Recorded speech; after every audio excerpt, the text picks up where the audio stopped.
Halo teman-teman semua, welcome back di YouTube channel saya. Pada kesempatan kali ini saya akan mengulas satu topik yang menurut saya sangat menarik, yaitu cryptocurrency. Kenapa menjadi sangat menarik? Meskipun ini bukan merupakan sebuah hal yang baru, namun saat ini kembali menjadi fenomena yang sedang trending di dunia, yang juga di Indonesia secara khususnya juga sedang menjadi tren di kalangan pelaku pasar retail. Namun masih begitu banyak teman-teman yang belum mengetahui apa itu cryptocurrency, seperti apa seluk-beluknya, dan bagaimana dengan resikonya. Oleh karena itu, saya tergerak untuk menggali informasi lebih lanjut dan menyampaikannya kepada teman-teman semua yang menonton video ini, agar teman-teman semua bisa mendapatkan referensi yang baik tentang apa itu cryptocurrency. Oke, namun sebelum kita mulai, izinkan saya untuk menyampaikan disclaimer daripada video ini, di mana semua ulasan yang disampaikan pada video ini tidak dengan maksud untuk mengajak Bapak Ibu melakukan pembelian ataupun penjualan cryptocurrency apapun, dan hanya saya peruntukkan untuk edukasi saja. Saya pribadi bukan seorang praktisi cryptocurrency, melainkan seorang praktisi saham, dan hanya memposisikan diri sebagai pengamat cryptocurrency sampai dengan saat ini. Karena bagaimanapun ini merupakan bagian dari analisa intermarket yang kita perlukan ketika nanti kita melakukan investasi ataupun trading saham. Saya juga sangat mengharapkan agar teman-teman semua yang menonton video ini untuk tidak men-skip video ini, sehingga bisa mendapatkan informasi yang saya sampaikan secara lengkap. Saya juga selalu meminta dukungan teman-teman untuk like, share, dan subscribe YouTube channel ini, serta put komentar teman-teman pada kolom komentar video ini, ataupun bisa join di free channel Telegram saya di @smsaham, di mana memang secara khusus pada channel Telegram ini saya akan memberikan berbagai macam ulasan teknikal saham serta market update penting yang dapat membantu teman-teman sebelum nanti memutuskan untuk entry ke dalam sebuah saham. Untuk link join channel ini ada pada deskripsi video. Oke, let's get started. Pertama-tama kita akan mulai terlebih dahulu dengan sejarah cryptocurrency itu sendiri. Cryptocurrency yang pertama adalah Bitcoin, teman-teman semua ya, di mana ini dibuat dan diperkenalkan pertama kali oleh penemu misterius dengan nama alias Satoshi Nakamoto pada tahun 2009. Di mana sampai dengan video ini saya buat, belum terdapat pihak-pihak yang mampu mengidentifikasi identitas asli dari Satoshi Nakamoto ini. Bitcoin sendiri diciptakan sebanyak maksimal 21 juta keping, di mana 1 juta keping dimiliki oleh Satoshi sendiri. Bisa teman-teman bayangkan ya, sampai sekaya apa Satoshi itu saat ini. Disebut juga dengan mata uang digital ataupun emas digital, serta dipopulerkan dengan istilah People's Money. Nah, mungkin bagi teman-teman sedikit saya berikan informasi bahwa saat ini berarti terdapat 3 jenis mata uang di dunia ini, teman-teman semua ya. Yang pertama adalah God's Money, yaitu emas dan perak, yang merupakan mata uang yang diciptakan dari hasil bumi ya, yang memang sudah digunakan berabad-abad oleh manusia sebagai alat pembayaran. Dan yang kedua adalah Governance Money, yaitu adalah uang yang dicetak nih dalam bentuk misalkan USD, US dollar, rupiah, ringgit, euro, yen, dan sebagainya. Memang dibuat atau diciptakan oleh pemerintah dari negara tersebut. Dan yang ketiga, inilah hadir cryptocurrency sebagai people's money. Kenapa disebut sebagai people's money? Karena ini diciptakan oleh manusia, oleh masyarakat, oleh sekelompok individu, atau mungkin oleh sekelompok institusi ya, yang di luar daripada pengawasan pemerintah, di mana mereka menggunakan sebuah program atau algoritma yang mengatur mekanisme perdagangan dari cryptocurrency itu sendiri. Untuk Bitcoin secara khusus, teman-teman semua ya, ini aturannya adalah dicetak 6,25 Bitcoin setiap 10 menit. Dan untuk valuasinya, nah ini yang perlu menjadi catatan ya. Nilai Bitcoin baru akan berkurang setengahnya setiap 4 tahun sampai jumlahnya mencapai 21 juta Bitcoin. Di mana posisinya sampai saat ini yang saya tahu adalah sudah mendekati atau melewati 18 juta Bitcoin. Dan kalau kita lihat ya teman-teman semua ya, dari sisi pergerakan harga Bitcoinnya, ini dari data yang saya dapatkan, tahun 2017 itu sempat meningkat sampai 1500%. Ya, jadi sangat-sangat tinggi sekali. 2018 mengalami downside yang juga cukup lumayan, minus 70%. 2019 kembali mengalami upside lagi, plus 96%. 2020 kembali mengalami upside lagi, 416%. Dan pada tahun 2021 sampai dengan saat ini, itu kurang lebih 67% mengalami kenaikan.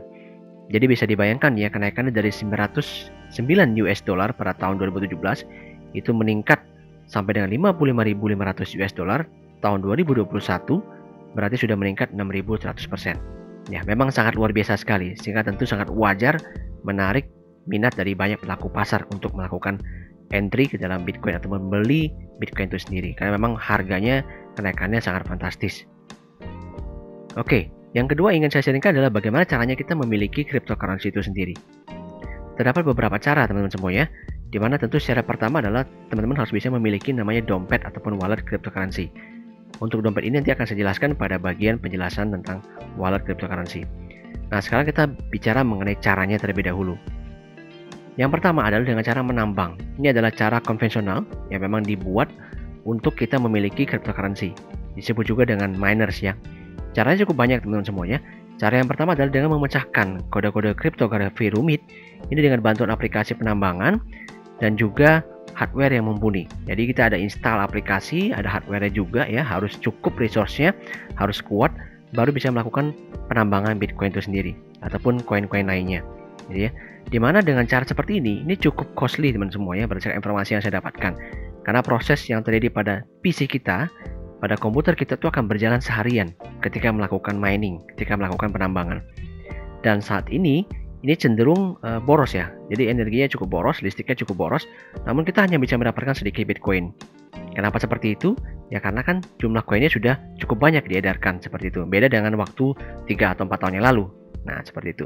Nah cara kedua adalah bisa melakukan penambangan misalkan melalui website penambangan afiliasi Bitcoin seperti Moon Bitcoin, Cointiply, Bitcoin Anchor dan sebagainya. Ya, jadi klik link-link yang disediakan agar teman-teman bisa mendapatkan reward berupa Bitcoin ataupun alternate coin lainnya. Melalui aplikasi penambangan di Android, melalui web atau games permainan, melalui kegiatan donasi seperti yang dilakukan pada komunitas Dogecoin, mengikuti berbagai kompetisi online trading yang memberikan rewards berupa Bitcoin maupun alternate coin lainnya. Nah, cara kedua adalah dengan membeli kripto dari pasar cryptocurrency, yang disebut juga dengan cryptocurrency exchange, di mana broker internasional seperti Coinbase, Binance, Kraken, eToro adalah broker-broker yang memang sudah sangat besar.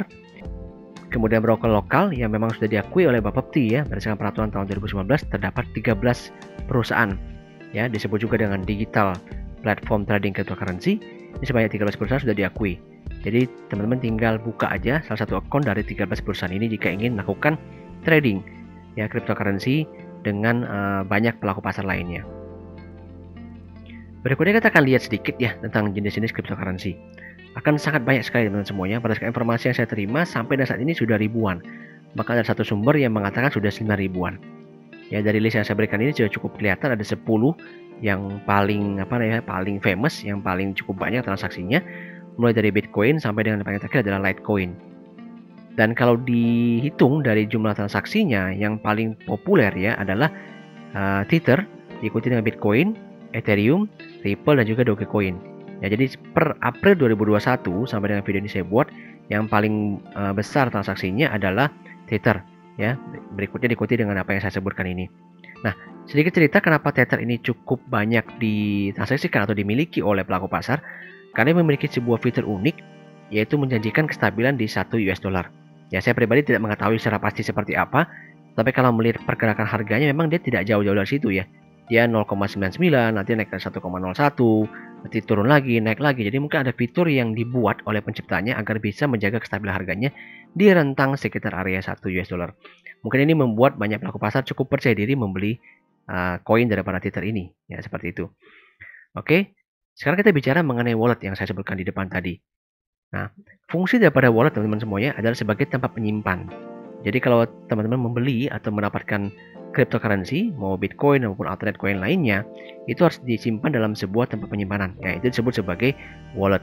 Di mana dalam wallet ini terdapat 2 key, yaitu public key, disebut juga dengan wallet address, dan juga private keys, disebut juga dengan wallet password untuk membuka wallet tersebut. Nah, sekarang kita lihat ya, ada 2 model daripada wallet yang tersedia saat ini teman-teman semua ya, yaitu hot wallet dan juga cold wallet. Ya, sangat mudah sih dibedakan. Kalau hot wallet adalah virtual wallet, artinya sebuah folder ataupun sebuah drive yang diciptakan oleh oleh provider wallet. Teman-teman tinggal login, tinggal bikin account seperti itu. Sedangkan cold wallet adalah dalam bentuk fisik, ya berupa storage device, ya bisa USB, bisa hard disk dan lain sebagainya. Kalau hot wallet karena dia sifatnya virtual, maka otomatis akan terkoneksi dengan internet. Sedangkan kalau cold wallet tidak terkoneksi ya, karena bisa kita simpan dan bisa kita bawa. Nah, melihat daripada resikonya, karena hot wallet adalah fully digital, otomatis memiliki ancaman terhadap hacking. Sedangkan cold wallet tidak berupa digital tapi berupa fisik, sehingga lebih aman karena bisa kita simpan. Bicara mengenai biaya, hot wallet kelebihannya adalah gratis teman-teman semuanya, sesuai dengan akun yang teman-teman registrasikan. Dan kalau hot wallet tentu harus berbayar ya, karena kita harus membeli hardware-nya. Hot wallet sampai dengan saat ini jelas berlaku untuk semua aset kripto. Sedangkan kalau cold wallet itu hanya berlaku untuk aset kripto tertentu, sejauh yang saya tahu yang bisa disimpan dalam storage device. Otomatis untuk hot wallet, karena sifatnya virtual, sifatnya cloud, ini akan lebih praktis dan mudah diakses di mana saja. Sedangkan kalau cold wallet ini menjadi kurang praktis karena kita harus membawa hardware-nya dan membutuhkan media untuk membukanya. Ya, jadi kurang lebih seperti itu ya. Tinggal dipilih saja, mungkin akan lebih praktis kalau kita pilih yang hot wallet. Tapi kalau memang teman-teman memiliki aset koin yang sangat banyak, otomatis mungkin membutuhkan sebuah media penyimpanan dan contohnya adalah Bitcoin gitu ya, mungkin boleh memilih alternatif untuk disimpan dalam cold wallet ya agar lebih aman. Nah, sekarang saya akan menjelaskan cara-cara mencarikan cryptocurrency. Jadi terdapat beberapa cara sih teman-teman semua ya yang saat ini disediakan di pasar cryptocurrency agar kita bisa menguangkan cryptocurrency kita ini menjadi mata uang sebenarnya sesuai dengan negara masing-masing. Cara pertama adalah cara yang paling umum, yaitu cryptocurrency exchange, yaitu dengan menukarkan cryptocurrency teman-teman semua, koin-koin teman-teman semua kepada provider cryptocurrency exchange itu sendiri, seperti misalkan Binance ya, dengan menukarkan BNB mereka. Ya, dan juga provider-provider lainnya seperti misalkan eToro dan lain sebagainya, Kraken dan sebagainya, dengan cara menukarkan koin-koin kita kepada mereka. Pada langkah pertama ini biasanya yang saya tahu sampai saat ini masih membutuhkan waktu. Biasanya butuh beberapa hari kerja. Jadi tidak akan langsung tercairkan dan tidak akan langsung cepat terkonversikan. Nah, cara yang kedua adalah cara yang paling cepat, yaitu dengan melakukan trading melalui broker-broker cryptocurrency trading platform. Seperti yang saya jelaskan di awal, ada 13 broker, tinggal dipilih saja. Jadi teman-teman ketika buka akun, teman-teman pindahkan aset cryptocurrency teman-teman semua ke perusahaan broker tersebut, lalu kemudian melakukan trading penjualan. Nah, otomatis nanti akan bisa langsung dikonversikan misalkan dalam bentuk rupiah yang akan langsung dapat dalam bentuk rupiah. Seperti itu. Langsung bisa masuk ke dalam bank account teman-teman semua. Nah, cara yang ketiga, ini cara yang tidak umum teman-teman semuanya, karena memang saat ini saya lihat masih belum banyak berlaku di berbagai negara, hanya di beberapa negara tertentu saja, di mana memang ini disediakan namanya cryptocurrency ATM machines. Ya, jadi seperti mesin ATM pada umumnya. Jadi pada pemegang cryptocurrency ataupun koin itu bisa mencairkan atau mengkonversikan koin yang mereka miliki ke dalam mesin ATM ini. Seperti misalkan Bitcoin, Ethereum, Binance ya, dan koin-koin populer lainnya yang bisa ditransaksikan seperti ini. Jadi tidak berlaku untuk semua koin, hanya berlaku untuk beberapa cryptocurrency memang sudah banyak diakui di dunia internasional seperti itu. Nah, sekarang kita akan berbicara mengenai kelebihan dan juga resiko cryptocurrency itu sendiri. Pertama adalah kelebihannya dulu ya. Jadi pertama, transaksinya adalah super cepat karena diberikan dukungan sistem blockchain ya. Mungkin teman-teman semua sudah banyak dengar mengenai blockchain dalam jaringan peer-to-peer dengan biaya yang sangat murah. Jadi keunggulannya dua teman-teman semuanya, sangat cepat dan biaya sangat murah karena tidak memerlukan perantara seperti misalkan bank, ya, seperti transaksi konvensional pada umumnya. Yang kedua adalah bersifat desentralisasi. Ini yang mereka unggulkan juga ya, karena tidak diatur pemerintah, bank sentral, lembaga keuangan ataupun otoritas tertentu, sehingga murni mengikuti mekanisme pasar dengan algoritma kriptografi penciptanya. Otomatis secara keamanan katanya itu aman karena sifatnya desentralisasi dan tidak bisa diatur. Seperti misalkan gini, misalkan seperti mata uang China Yuan ya, yang oleh pemerintah China bisa langsung dipotong, bisa dipotong nilainya menjadi lebih rendah ya. Begitu juga dengan US dollar, ketika pemerintah ingin melemahkan US dollarnya cukup dengan mencetak uang lebih banyak. Nah, jadi ini kan terkesan oleh beberapa pihak ini tidak adil ya. Ya, saking superpower pemerintah bisa melakukan apa saja terhadap mata uang mereka. Tapi dengan menggunakan algoritma diharapkan dia akan bersifat netral, benar-benar berjalan berdasarkan proses digitalisasi itu sendiri.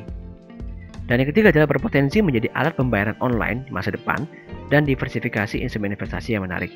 Ya tentu ya, dengan nanti misalkan semakin banyaknya pengakuan dunia terhadap penggunaan cryptocurrency sebagai alat pembayaran khususnya, ya tentu akan membuat harganya bisa semakin meningkat dan tentu akan menjadi diversifikasi instrumen investasi yang menarik. Nah, lalu bagaimana dari risikonya? Kita perhatikan.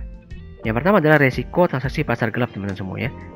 Karena cryptocurrency ini memang tidak diatur oleh otoritas, sehingga potensi sekali terjadi namanya transaksi pasar gelap. Ini sudah kejadian di tahun 2013, yaitu penutupan situs Silk Road oleh pemerintah Amerika Serikat, ya karena diduga mengalami transaksi pasar gelap. Karena orang yang banyak yang berhasil meningkatkan asetnya ya, jadi mungkin mendapatkan uang dari dana kejahatan, kemudian mencemplungkannya ke dalam cryptocurrency, pasar cryptocurrency, karena sumbernya tidak diketahui, dan nanti ketika di harganya naik, mereka kemudian mencairkan seperti itu. Otomatis kan akan menghilangkan jejak mereka. Nah, yang kedua adalah resiko hacking ya, karena sistem memang fully digital. Ini adalah kelemahan sih utama daripada sistem yang fully digital. Mau dibuat semakin aman ataupun dibuat seaman apapun, tetap akan ada celah teman semua ya. Karena namanya hacker, namanya maling tetap akan berusaha ya lebih pintar daripada si pembuatnya. Dan yang paling bahaya adalah kalau intern personalnya yang membocorkan rahasia tersebut. Itu yang paling masalah. Dan ini juga contoh kejadian terjadi tahun 2014 pada bursa Bitcoin terbesar di dunia asal Tokyo. Ini dihack ya, Bitcoinnya ataupun koin daripada nasabah dihack sehingga mengalami kehilangan sekitar 800.000 koin dan sebagainya. Saya kurang begitu hafal, tapi kurang lebih seperti itu. Nanti teman-teman saya search sendiri beritanya seperti apa. Resiko terhadap tindak kejahatan pencucian uang ataupun penipuan nasabah. Seperti yang saya sampaikan tadi ya, tindakan pencucian uang sangat mungkin sekali karena memang ini kan tidak diatur oleh otoritas. Jadi sumber dananya juga memang sampai saat ini itu tidak dicari tahu ataupun tidak diverifikasi seperti itu. Nah, ini terjadi tahun 2019 melalui cryptocurrency exchange bernama Plus Token. Ini terjadi tindak kejahatan penipuan nasabah. Dan juga sekarang baru saja terjadi di April 2021, yaitu pada bursa kripto Turki, di mana pemilik daripada bursa tersebut katanya membawa lari dana nasabah. Nah, ini tentu akan sangat merugikan atau memberikan image negatif terhadap pasar cryptocurrency itu sendiri. Resiko lainnya adalah resiko larangan penggunaan cryptocurrency di berbagai negara jika terus terjadi tindak kejahatan. Ya, kalau semakin terus terjadi tindak kejahatan, otomatis image-nya akan sangat buruk ya. Maka akan semakin banyak negara yang melarang penggunaan cryptocurrency. Dan secara khusus di Indonesia sendiri, cryptocurrency belum diakui ya sebagai produk keuangan oleh BI dan juga OJK, sehingga tidak bisa digunakan sebagai alat pembayaran teman-teman semuanya, melainkan sebagai barang komoditi saja. Sehingga saat ini masih berada di bawah pengawasan dan perizinan Bapepti untuk 13 perusahaan tadi ya, sehingga tetap bisa melakukan perdagangan cryptocurrency. Namun untuk regulasi, pengawasan maupun perlindungan terhadap investor secara resmi, sampai dengan saat ini saya belum mendapatkan realisasi atau informasinya. Seperti itu. Jadi ini adalah poin-poin yang perlu teman-teman waspadai jika teman-teman ingin terlibat dalam investasi maupun trading cryptocurrency. Akan jauh lebih aman jika teman-teman memang tetap fokus saja para 13 perusahaan yang saat ini terdaftar di Bapepti, yaitu untuk melakukan perdagangan cryptocurrency. Berikutnya kita akan melihat ya perbandingan antara cryptocurrency dengan saham. Yang pertama, cryptocurrency tidak terdapat underlying aset teman-teman semua ya. Maksudnya apa sih? Maksudnya adalah alasan fundamental yang kuat terhadap kinerja kripto itu sendiri. Ya, atas dasar apa kita mengatakan bahwa kripto ini akan naik harganya? Atas dasar apa kita katakan bahwa kripto ini akan turun harganya? Sampai dengan saat ini belum terdapat alasan fundamental yang sangat jelas teman-teman semuanya sejauh yang saya ketahui. Ya, mungkin kalau Bitcoin sendiri karena memang adalah cryptocurrency pertama dengan aturan yang sangat jelas yaitu 21 koin maksimal dan sudah diakui oleh banyak merchant, mungkin alasan fundamental sudah mulai terlihat ya. Artinya evaluasi bisa saja meningkat ketika nanti supply sudah mencapai batas maksimumnya, seperti itu. Yang kedua adalah semua peredaran dan aturan penggunaan tidak dibatasi teman semua ya. Semua tergantung dari algoritma kriptografi penciptanya. Jadi contoh nih, Bitcoin sendiri memiliki aturan di mana nilai Bitcoin baru akan berkurang setengahnya setiap 4 tahun ketika sudah mencapai 21 juta koin. Jadi jangan kaget kalau misalnya teman-teman semua mungkin nanti yang membeli Bitcoin baru itu harganya bisa lebih rendah daripada sebelumnya. Begitu. Ini adalah aturan dibikin oleh penciptanya. Kenapanya begitu kita juga tidak tahu. Yang kedua adalah Binance ya, memiliki fitur burn coin setiap kuartal. Ya, jadi sebenarnya metodenya agak curang kalau menurut saya, di mana supply-nya otomatis akan dibuang sehingga bisa berpotensi meningkatkan kenaikan harganya. Tether ya memiliki fitur kestabilan harga yaitu USD yang sebelumnya saya jelaskan dari awal seperti itu. Jadi ini juga diciptakan oleh pembuatnya ya, memiliki aturan seperti itu sehingga menyebabkan Tether ini cukup favorit nih di kalangan para pelaku pasar cryptocurrency. Cryptocurrency tidak memiliki dividen sebagai imbal hasil, ya murni capital gain atas peningkatan harga kripto seperti layaknya komoditas. Di bursa luar sana saya tahu memang memiliki fasilitas sosial yang mungkin di sini juga bisa manfaatkan ya. Naik dan turunnya bisa kita manfaatkan atau kita ambil keuntungannya. Lalu sekarang kita lihat dari sisi sahamnya, gitu ya. Terdapat underlying aset yaitu kinerja perusahaan yang tercermin pada laporan keuangan. Jadi jelas datanya bisa kita pergunakan untuk melakukan analisa fundamental daripada saham tersebut untuk bisa mengetahui potensi kenaikan maupun penurunan harga sahamnya. Semua peredaran penambahan pengurangan tunduk pada aturan yang berlaku, sehingga harus menggunakan mekanisme resmi yang diizinkan oleh otoritas, yakni melalui RUPS maupun RUPS luar biasa perusahaan. Jadi semua keputusan-keputusan itu nggak bisa langsung diambil teman semuanya, harus melalui sebuah mekanisme yang juga harus dilaporkan oleh regulator, yaitu dalam hal ini adalah OJK. Memiliki imbal hasil berupa dividen tunai, dividen bonus sesuai dengan kebijakan perusahaan, selain daripada capital gain atas peningkatan harga saham perusahaan. Jadi tidak hanya capital gain, tapi kita juga bisa mendapatkan bonus berupa dividen ketika perusahaan yang kita beli itu mendapatkan profit dan membagikan kepada shareholders. Jika dilihat daripada tabel ini, maka saya tetap akan menjagokan saham teman-teman semua ya. Kenapa seperti itu? Karena bagi saya, saham itu aspek analisa saya sudah sangat jelas dan mudah untuk saya pahami. Sehingga saya akan cukup yakin membeli dan menyimpan saham tersebut. Di samping itu, semua regulasi, semua bentuk perlindungan itu sudah ada, sudah berjalan dan sudah berlaku untuk investor khususnya pada kita. Gitu ya. Jadi, bagi saya jelas saham adalah pilihan terbaik. Namun, bagi teman-teman mungkin yang sudah memiliki cryptocurrency, nanti akan saya coba sampaikan ya informasi strateginya bersama pendapat saya pribadi di akhir video ini. Ya, nanti tinggal disimak ya bagi yang sudah punya. Saya akan coba berikan pendapat saya berdasarkan analisa teknikal dan juga berdasarkan informasi-informasi yang saya dapatkan ya dari karakteristik cryptocurrency tersebut. Oke, sekarang kita lanjut lebih dahulu kepada prospek cryptocurrency. Nah, ini mungkin ada sebuah berita bagus ya, karena pemerintah Indonesia juga semakin lama semakin terbuka terhadap pasar cryptocurrency, sehingga wacana pendirian bursa cryptocurrency oleh Bapepti Kementerian Perdagangan sepertinya tidak lama lagi akan dilakukan. Ya, di mana ini memiliki beberapa alasan teman-teman semuanya agar transaksi Bitcoin kita semakin aman. Ya, tentunya kalau saat ini belum ada bursa resminya, hanya platform trading saja. Namun kedepannya akan ada bursa resminya sehingga pengawasannya bisa lebih intens. Sehingga jelas akan ada bentuk pengamanan antara pedagang, investor maupun lembaga lain yang terkait. Jadi semua pelaku pasar cryptocurrency mungkin bisa merasa lebih safe. Yang kedua, tentu akan dihadirkan regulasi-regulasi yang menaungi bursa tersebut ya. Sehingga diharapkan nantinya pasar cryptocurrency ini bisa semakin berkembang dan bertumbuh dan juga mungkin melahirkan koin-koin yang dihasilkan oleh perusahaan domestik kita. Seperti itu. Sehingga otomatis akan menjadi sebuah bursa yang meriah dengan omset ataupun volatilitas ataupun dengan jumlah transaksi yang sangat besar. Yang ketiga adalah akan cantumkannya poin cryptocurrency sebagai bagian daripada bentuk komoditas berjangka itu ke dalam Omnibus Law Jasa Keuangan. Sehingga diharapkan nanti nilai atau attention terhadap transaksi Bitcoin ini atau transaksi cryptocurrency ini akan semakin membawa keuntungan bagi negara kita seperti itu ya. Ini bicara keuntungannya karena nilai transaksinya semakin lama semakin membesar. Prospek kedua adalah kita melihat dari bagaimana penerimaan dunia terhadap cryptocurrency itu sendiri ya. Di mana sampai saat ini saya mendapatkan informasi bahwa terdapat 24 major bisnis yang menerima Bitcoin dan juga crypto payments ya. Perlu diperhatikan bahwa tidak semua koin semua ya. Yang paling diterima adalah Bitcoin sejauh yang saya tahu. Ya, Bitcoin, Binance dan juga Ethereum. Itu yang paling diterima. Perusahaan-perusahaan seperti Tesla, Microsoft, BMW, Christie, Starbucks dan Whole Foods itu bisa menerima Bitcoin. Ya, jadi perhatikan tidak semua koin teman-teman semuanya. Ini yang harus diperhatikan. Namun Bitcoin adalah satu koin karena merupakan koin pioneer. Ini menjadi sebuah koin yang sangat diminati. Ya, dan sudah diakui oleh berbagai macam merchant seperti Tesla, Microsoft, macam-macam besar nih. Sehingga tentu menarik perhatiannya. Sehingga wajar harga Bitcoin pun sangat mahal sekali. Ya, paling mahal di antara semuanya. Oke, sekarang kita bicara mengenai strategi teman semua ya. Sekarang saya akan berikan gambaran terhadap 4 chart daripada koin yang menurut saya cukup famous saat ini, yaitu Bitcoin, Ethereum, Binance, dan juga Dogecoin. Ya, bagaimana strateginya? Ya, ini kita kembali lagi ya. Karena namanya koin itu benar-benar lihat daripada karakteristik daripada koin itu sendiri.